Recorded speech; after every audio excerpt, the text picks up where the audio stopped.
Welcome to Novice Newbies, where I will show you some DIYs that I'm either trying out for the first time or that I'm relatively new at. The idea is that we learn together, get creative, and have some fun. So let's get into it.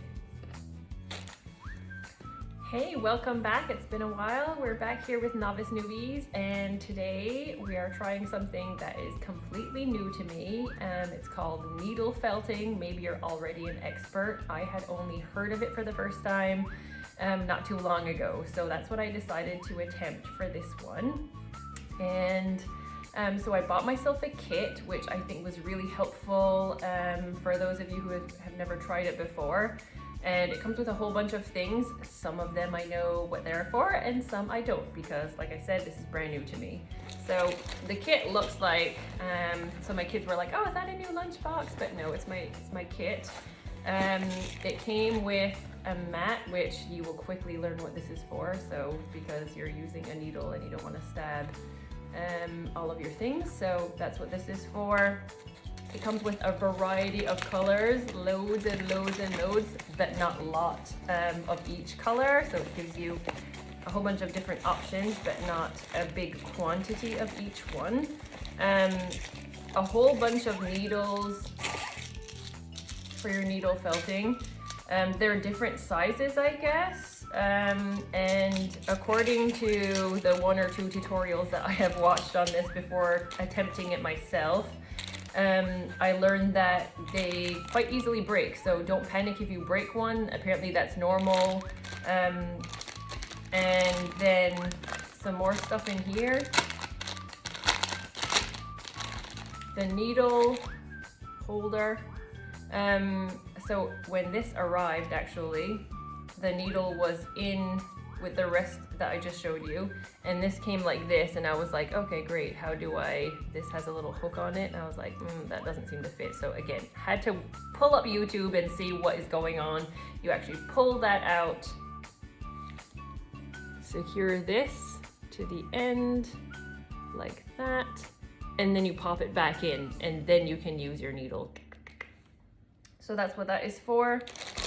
Some scissors. I actually did use this to cut down some of the wool.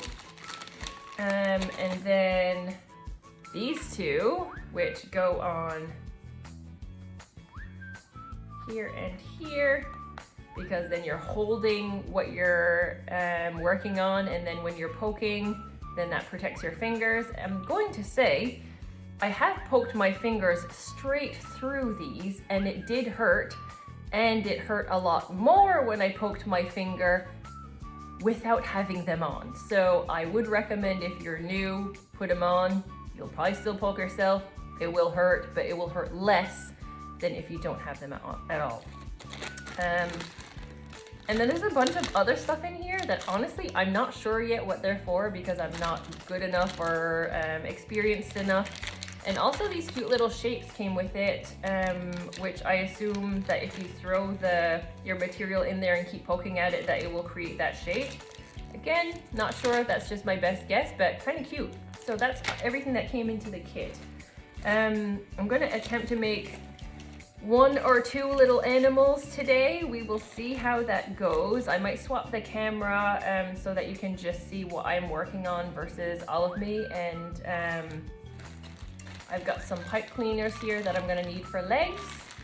I got myself a bigger pack of natural looking wool so that we can have a little bit more material to work with.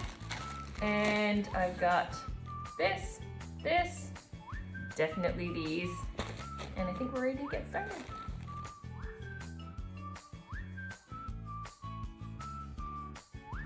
Here I'm just trying to figure out what length I will be needing for the legs of my sheep. I'm just taking my best guess at this point. We'll see at the end how it turns out.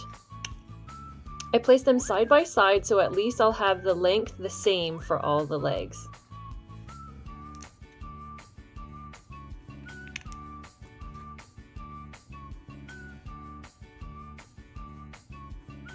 Now I've taken a piece of wool and I'm going to attempt to wrap it around the pipe cleaner, which will then serve as my sheep's legs.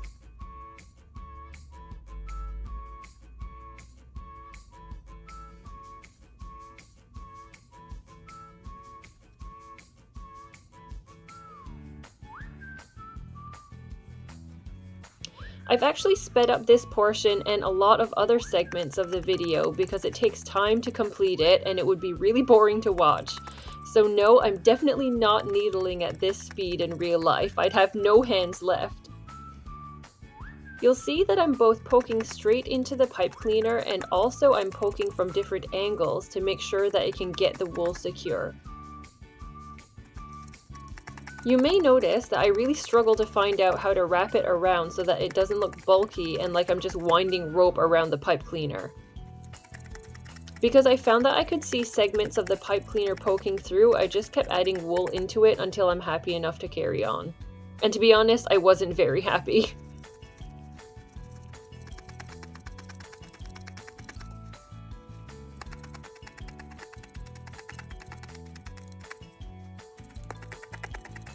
I stopped working and watched the tutorial again to see how she suggested wrapping the wool around.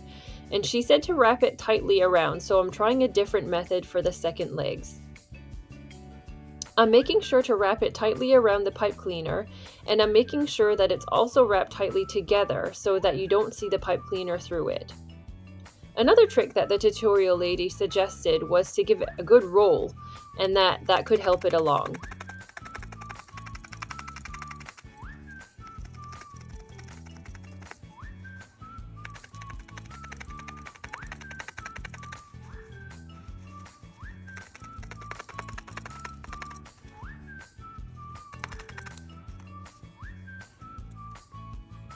Just a quick snip at the end to take care of the additional wool that I don't need.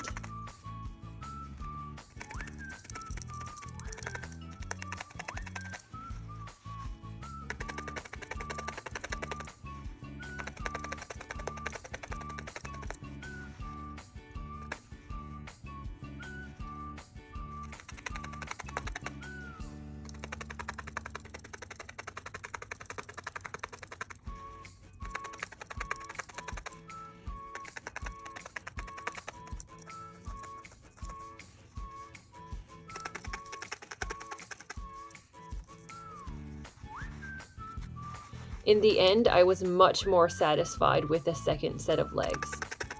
So this is the first set that I did. And this is the second one. When comparing the two, you can tell that the first one has some bare spots and that the second one is much better completed. So after this, I wasn't very happy and I actually added a bit more wool to the first one to make it look a little bit more full. So here I am now attempting to make the shape of the body of the sheep. I'm just trying to manipulate the wool as best as I can to get as close to the shape as I want before starting to needle it. So the magic of needle felting is that you just make shapes out of wool and then you poke it enough times with this special needle that it becomes matted into the shape that you want. The more times that you stick the needle into it, the stronger and less fluffy your shape will become. It will become more firm. So if you want your shape to be tighter and more firm, just keep poking at it. Another thing you might be wondering is how deep do I have to poke my needle into my shape for it to work? That's what I was asking myself anyway. I think as you go along and you keep practicing, you just get into a rhythm and find out what works for you. In the end, I didn't find that I had to poke in as deep as I thought that I would have to.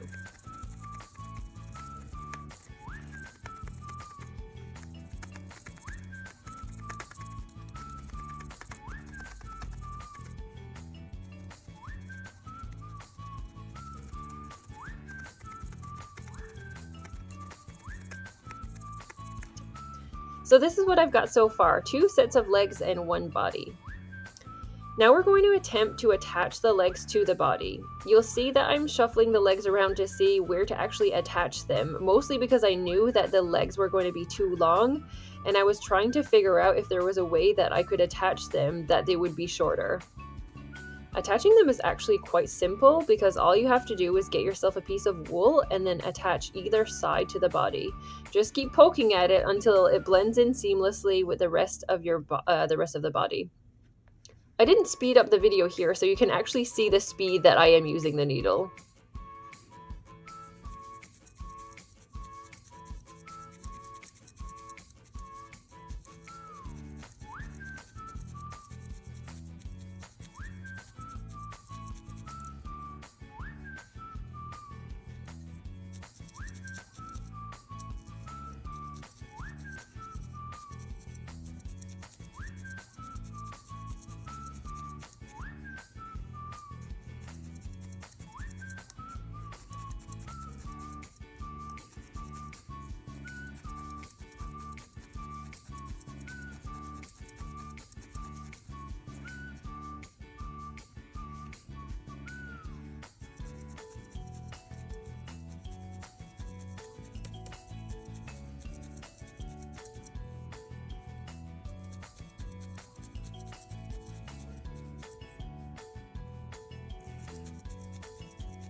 Do the same thing on the other side and voila!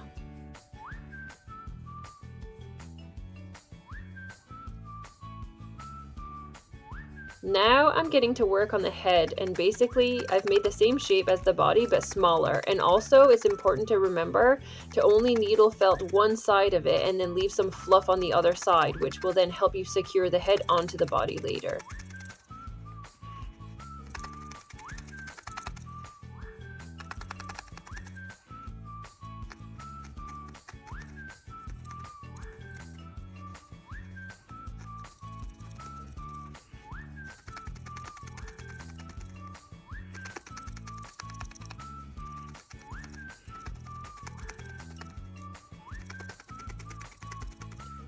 Okay, time for some fun details. Mostly fun to look at and not fun to put on until you're probably really good. You can take any dark wool that you have. I use black. Just take a tiny piece and then make a little line, and we're going to secure it from one side to the other. Look, he already looks happy.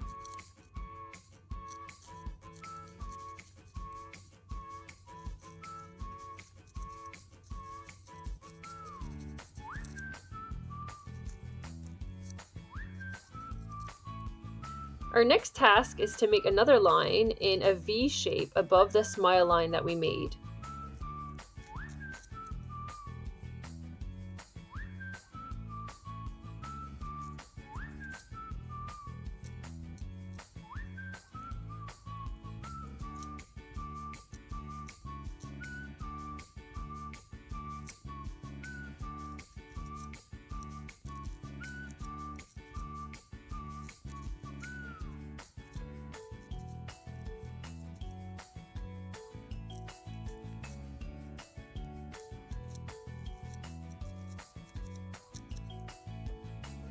Next up, we're going to connect the two with one straight line. Then the eyes. Now, before we attach the head onto the body, the lady suggested that we make a neck for the sheep. I just grabbed a bunch of wool and I'm trying to build up somewhat of a neck before putting the head on. If you're not fast forwarding through this part, it's kind of funny to see it go from a bunch of really fluffy looking wool to really tight and secure and attached to the rest of the body.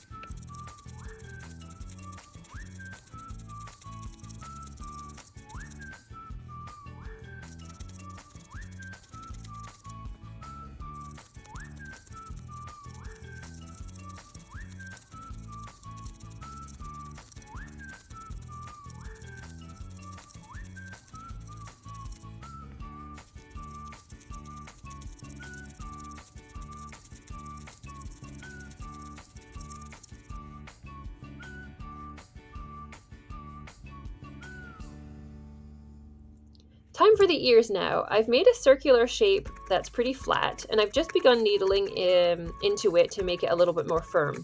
Don't forget to leave some fluff at the end to attach it to the body like we did with the head.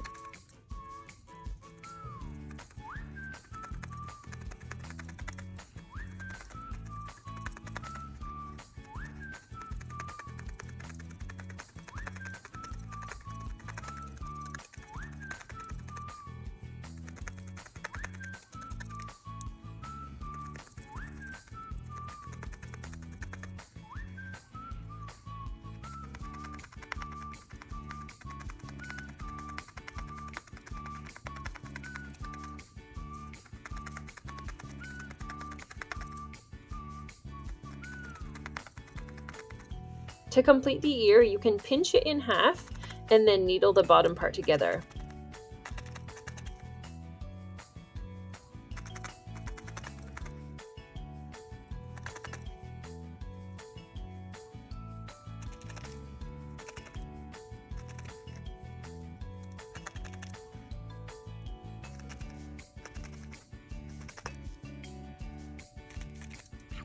Ouch!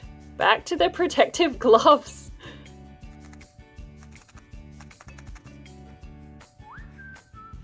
I'm not sure why, but I decided to attach the head onto the body before attaching the ears to the head.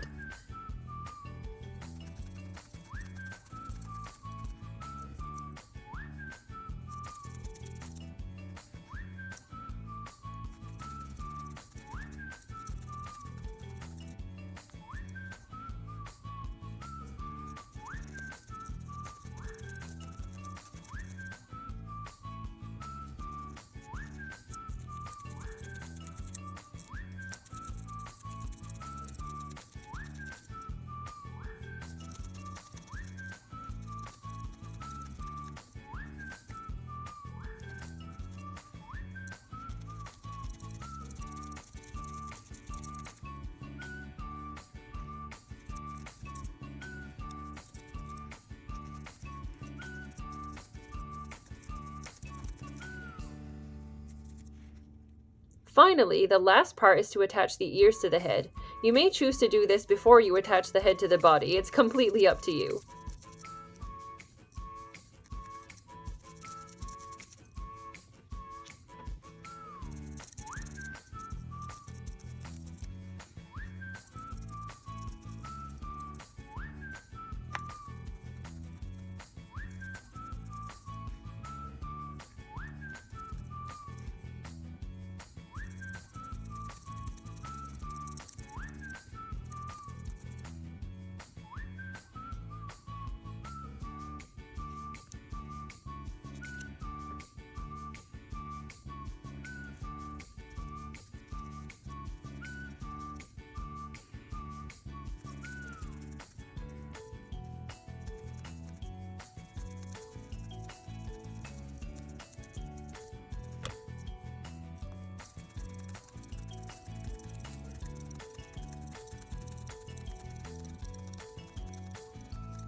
Fun fact, I think I was bleeding about 3 different places by the time I finished.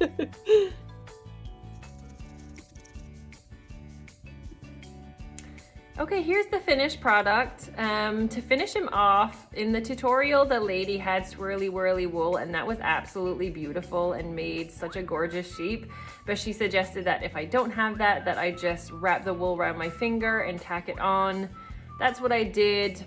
Do I like it better before or after I did that? I'm not sure.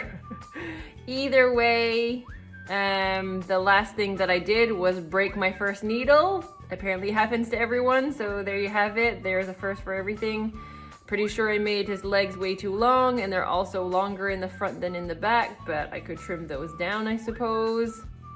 So yeah, sometimes it's fun to watch a tutorial of a professional, obviously, if you're learning to do it properly, but then if you're learning from me, who has never done it before, you will probably learn the struggles of, you know, learning a new skill, whereas a professional probably doesn't remember anymore all the things that are hard about trying something new. So here he is. I'm calling him Sean. My kids watch Shaun the Sheep, so there's my Shaun the Sheep.